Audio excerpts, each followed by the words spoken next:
Hola, ¿qué tal? Muy buenas, bienvenidos al programa de Fundación Libertad y Desarrollo. Hoy vamos a hablar de una nota que saca el diario La Hora. El diario La Hora nos informa que se sabe, porque pues no se conoce el documento, pero se sabe que en abril la Corte Suprema de Justicia celebró un pleno extraordinario en el cual decidieron sobre el ascenso, nombramiento y traslado de cerca de 90 jueces. Esto es muy importante, porque es una cantidad amplia de jueces, pero hay bastantes quejas, dudas sobre la forma en la que se hizo esa sesión. ¿Por qué? Fundamentalmente porque falta la firma de algunos magistrados, incluido el magistrado presidente de la Corte Suprema de Justicia, y también falta la firma de la secretaria de la Corte Suprema de Justicia. Adicionalmente, uno de los votos razonados, según se sabe, según se reporta en esta nota de La Hora, elaborada por el periodista Diego España, pues se sabe que no, que una de las magistradas que razona su voto, aparentemente, dice que no se conocían, o no tenían información, o no se circuló entre el pleno incluso los perfiles, las notas y demás información relevante de los jueces que estaban designando o trasladando o ascendiendo durante esa sesión. Así que esto merece mucho nuestra atención y ya tengo a dos expertos que me acompañan. Me acompañan hoy el licenciado Alfredo Ortega Franco y el licenciado Ovidio Orellana, ambos abogados notarios y expertos en el tema. Voy a comenzar con el licenciado Ovidio Orellana porque él dio su opinión en esta nota. Como primera aproximación al problema, licenciado Orellana, usted, recuerdo que en esta nota da o reacciona respecto de la forma en la que se da esta designación. ¿Por qué es relevante? Comencemos con la parte formal, ¿no? Porque faltan firmas y demás, pero también hablemos de lo que se dice alrededor de la nota, ¿no? Que no se conocía muy bien los perfiles de la gente que se estaba ascendiendo, pese a que es un número alto de jueces. Bienvenido, licenciado. Muchas gracias, licenciado Ortiz. Gracias por la invitación para poder hablar sobre este tema tan importante. Quiero, bueno, externar mi opinión en el sentido de que, según la información que circula, que es lo que usted cabalmente mencionaba, sí resulta muy preocupante que si fuere así, como se está diciendo por este medio que entiendo hizo una investigación profunda sobre el particular, lo que denota realmente es que la decisión asumida de nombramientos o traslados que se pudieran haber hecho por un nuevo periodo constitucional de jueces de instancia, por ejemplo, en principio podrían adolecer de alguna nulidad del mismo en función de que el acto por el cual se emanan esos nombramientos y esos traslados, pues no reúne todas las características de un acto debidamente emitido por la autoridad nominadora, que es la Corte Suprema de Justicia. Y eso, a su vez, ha generado, por un lado, preocupación por los jueces que han sido nombrados porque pudiesen ver sus nombramientos afectados a posteriori, pero también hay una gran preocupación y a veces hasta molestia de algunos jueces de instancia que fueron nombrados para un nuevo periodo constitucional, pero a su vez la Corte, en mi opinión, de manera arbitraria, realizó traslados de esos jueces. O sea, no solo está el nombramiento, sino que además hay traslados y unos traslados sumamente preocupantes en función de la distancia y el lugar entre uno y otro, sin tomar en cuenta varios aspectos que tienen que tomarse en cuenta para realizar estos traslados. Generalmente la Corte Suprema de Justicia, avalados tristemente por la Corte de Constitucionalidad, ha respaldado esos nombramientos sin esos soportes, sin esas firmas y los traslados realizados sin observarse el debido proceso. Entonces, ese avalamiento que en mi opinión afecta la seguridad y la certeza jurídica, y así como, digamos, el principio de legalidad que debe de observar la autoridad nominadora, pues hace que en determinados momentos ciertos jueces sí puedan impugnar a través de amparo las decisiones asumidas por la Corte. De hecho, muy rápidamente compartirle que en mi caso yo tengo presentado dos amparos de dos jueces que fueron nombrados y a la vez trasladados, pero cuando se hizo esa, digamos, el planteamiento de las acciones constitucionales, que estamos claros que la Corte no puede realizar traslados, sino únicamente se le permite volver a nombrar a estos jueces, que es lo que sí se les permite, más no trasladarlos, aunque ellos le llaman que es un nuevo nombramiento, pero eso es un inventos que han sido amparados y justificados por la Corte de Constitucionalidad sin sustento constitucional ni legal. Sobre eso quiero ir contigo, Alfredo, porque creo que esta exposición completa que nos hace el licenciado Orellana nos recuerda a una tragedia que ha vivido el país. Y es que, bueno, hay una tragedia muy grande que se llama diseño constitucional de la justicia, porque no hay las garantías desde la Constitución, pero había un pequeño avance, no tan pequeño quizás, pero sí un avance con la promulgación de la ley de la carrera judicial de 2016. Y por lo menos, Alfredo, en ese momento se le había otorgado al Consejo de la Carrera Judicial, que para nuestra audiencia, no recordemos, está la Corte Suprema de Justicia, están la Corte de Apelaciones y debajo están los jueces de primera instancia y jueces de paz. El Consejo de la Carrera Judicial como un órgano de gobernanza, ¿no? Tenía una voz y tenía un peso en las decisiones de traslados, nombramientos, ascensos, etcétera. Y a esto se refería el licenciado Orellana. La Corte Constitucional mató básicamente esa reforma y le devolvió todo el poder y, como lo digo yo, le puso una corona a la Corte Suprema de Justicia, que ahora decide a quién nombra, a quién traslada, a quién asciende. Ese creo que es un poco el problema de fondo que estamos viendo ahora, Alfredo. O sea, estamos viendo otra vez devolverle ese poder político a la Corte Suprema, sin muchos contrapesos, como lo estamos viendo en este caso particular, pero ayudarnos a entender un poco mejor qué es lo que está detrás.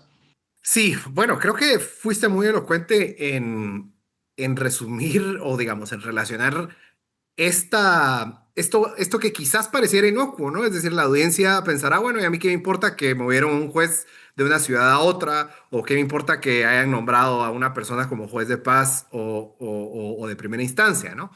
Pero tenemos que contextualizar esto en el proceso del desmantelamiento del sistema de justicia que inició en el 2019, o quizás antes con la llegada del actual fiscal general al Ministerio Público.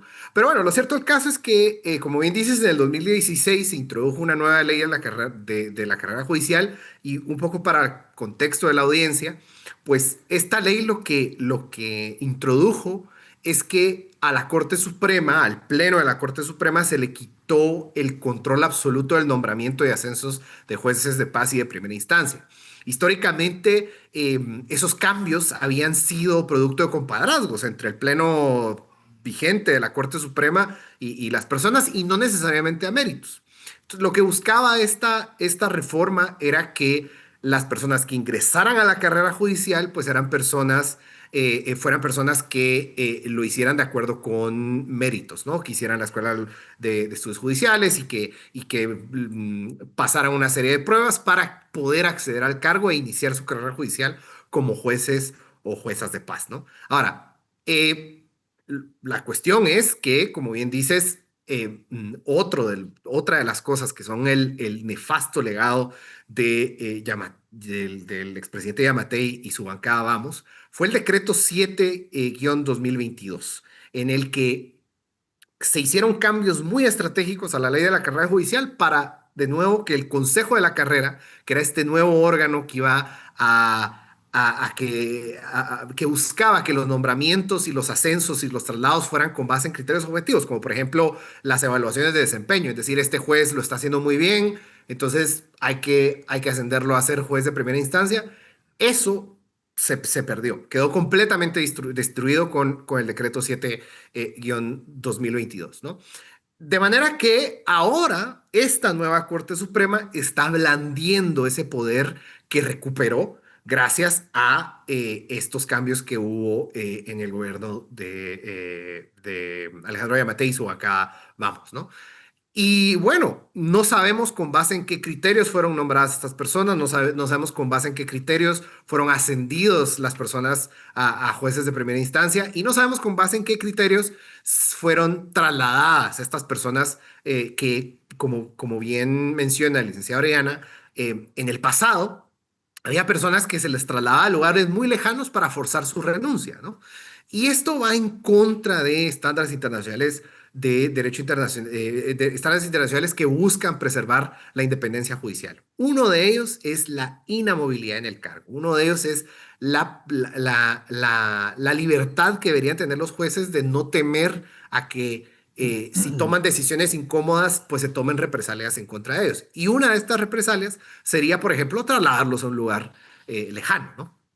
Licenciada Oriana, déjeme hacerle dos preguntas, porque usted mencionó concretamente casos de jueces que han intentado cuestionar esto. Y las preguntas son, primero, ¿se está utilizando esta figura? O sea, de nuevo contexto de la audiencia, que aquí hay tres abogados, pero la audiencia a veces no conoce estos temas, ¿no? Los jueces son nombrados para un periodo de 5 años. Después de 5 años, la Corte Suprema o renueva o no a los jueces en su cargo, eh, pero entiendo, licenciado, que aprovechan esa renovación para trasladarlos, ¿no? Lo cual es formalmente no es un traslado, porque formalmente dicen ellos es un nuevo periodo, pero para efectos prácticos es lo mismo. ¿Ha habido algún éxito en las impugnaciones? Bueno, quiero compartirle de que sí han habido éxitos en algunos amparos, en donde la Corte ha amparado a algunos jueces, donde la Corte ha sostenido que en efecto lo que finalmente se produjo fue un traslado. Pero también contradictoriamente la Corte en casos exactamente iguales ha dicho lo contrario. O sea, la Corte tiene fallos a favor y tiene fallos en contra sin apartarse de jurisprudencia, porque hay jurisprudencia en ambos casos. O sea, en unos dice que sí y en otros dice que no. Y entonces yo a la Corte le invoco los que dijo que sí. ¿Qué hace la autoridad impugnada? Para evacuar sus audiencias, le invoca los casos donde dijo que no, cuando el caso es exactamente el mismo. O sea, tenemos una pésima Corte de Constitucionalidad, yo lo he dicho públicamente, no nos da seguridad ni certeza jurídica en las decisiones de relevancia. Deberían de, digamos, de interpretar la Constitución tal cual, digamos, la norma se expresa en su conjunto y no de manera aislada, y asumir una responsabilidad ética jurídica que nos permita, como abogados que estamos batallando día a día en los órganos jurisdiccionales o donde corresponda, pero no tenemos seguridad ni certeza jurídica, porque, vuelvo y repito, nosotros invocamos unos fallos, ellos invocan otros, el caso es exactamente el mismo y la Corte sigue calladita, sin apartarse de ninguno de los dos casos. Sí, sigue, va a aplicar el que donde quizá quien presente la acción constitucional, pues tal vez tiene algún buen, digamos, apoyo ahí que le diga, bueno, sí, a usted sí le doy, pero a usted no. Eso no puede, eso no es justicia, ni menos justicia constitucional. Un punto importante que a mí sí me interesa mucho dejar, digamos, sentado aquí, es que, si bien es cierto, la Corte Suprema de Justicia es la que nombra por primera vez, es decir, a los jueces de paz, es la que nombra a los jueces de instancia cuando ya les corresponde asumir a instancia, y es la que nombra cuando se da una renovación de un periodo constitucional. La Constitución es muy clara. La Corte lo que puede hacer es nombrar, no trasladar, porque para trasladar tiene que agotar un procedimiento de traslado. El traslado solo se puede dar de dos maneras. Una, porque el juez la solicita, o porque, digamos, la Corte Suprema de Justicia, por necesidad en el servicio, así lo quiere.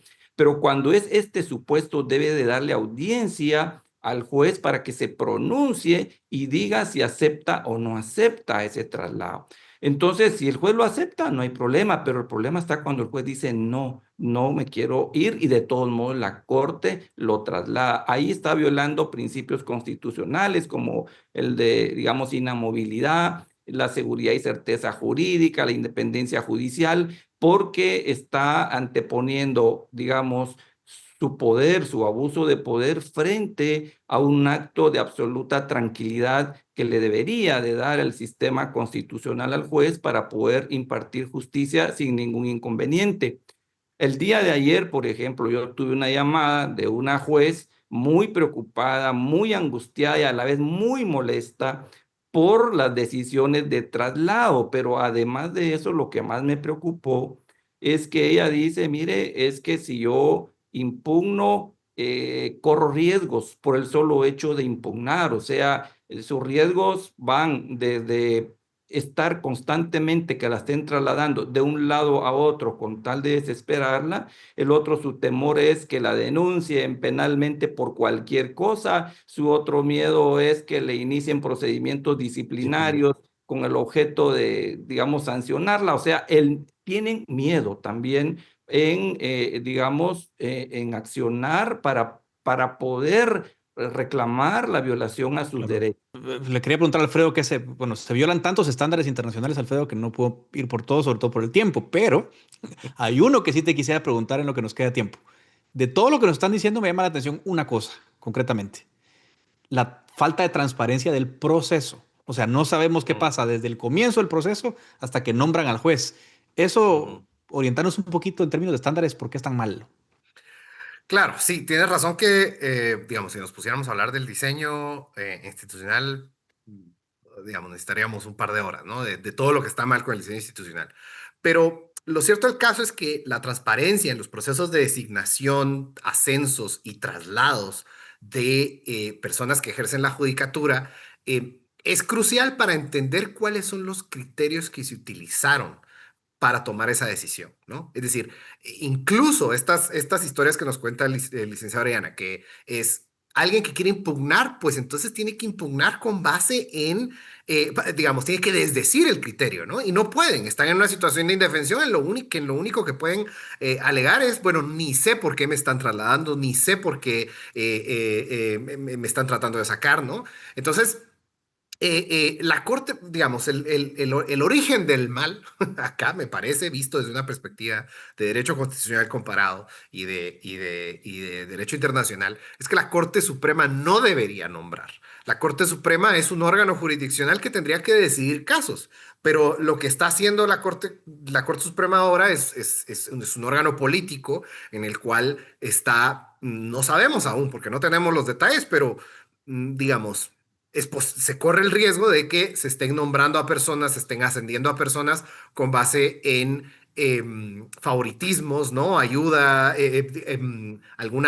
vínculos políticos o ese tipo de afinidades, y no con base en criterios claros y objetivos, ¿no? Las personas tienen que ser trasladadas porque hay necesidad, porque, como bien dice el licenciado de Orellana, la propia persona juzgadora pues necesita cambiarse de ciudad y hacer su solicitud, pero la arbitrariedad de este tipo de acciones lo que genera es una enorme desconfianza, especialmente en el contexto en el que estamos, en el que el sistema de justicia está consistentemente y de manera sistemática siendo desmantelado. Y pues para eso no hace falta ser la mente jurídica del mañana, ¿no? Cualquier persona en la audiencia pues sabe y ve las noticias como diversos casos graves de corrupción están siendo cerrados y en contraste, pues muchas personas inocentes están siendo perseguidas con un sistema de justicia instrumentalizado para tal efecto. Bueno, gracias. Yo lo que les agradezco mucho por la conversación. Lamentablemente el tiempo no me da para más, pero creo que hemos tocado por lo menos los tres, cuatro puntos fundamentales. Y solo quiero agregar a manera de conclusión que me parece fundamental recordar que, como decía Hamilton, ¿no? El Poder Judicial no tiene ni la fuerza de la espada ni el poder del bolso que tiene el Congreso. Solo tiene su palabra. Y si la justicia no es transparente, no es convincente frente al público de por qué está haciendo lo que está haciendo, que estoy de acuerdo, a veces lo que la justicia decida puede ser o no del gusto del público, pero si al menos supiéramos las razones detrás de las decisiones, estaríamos en una posición bastante más cómoda para calificar lo que están haciendo. Pero no sabemos ni por qué ni cómo ocurren estas situaciones. Y lo que está claro después de esa conversación es que la justicia está en su peor momento. Ser juez en Guatemala en estos momentos no tiene la más mínima garantía porque ni siquiera hay la confianza para confiar en los procesos de impugnación si se es un juez inconforme con un traslado, con un ascenso o con un nombramiento. Así que solo eso ya es grave sin agregar todo lo demás que se conversó. Así que de nuevo les agradezco a los abogados que me acompañan hoy, Ovidio Orellana y Alfredo Ortega, por esta conversación. Aquí termina el debate de Fundación Libertad y Desarrollo.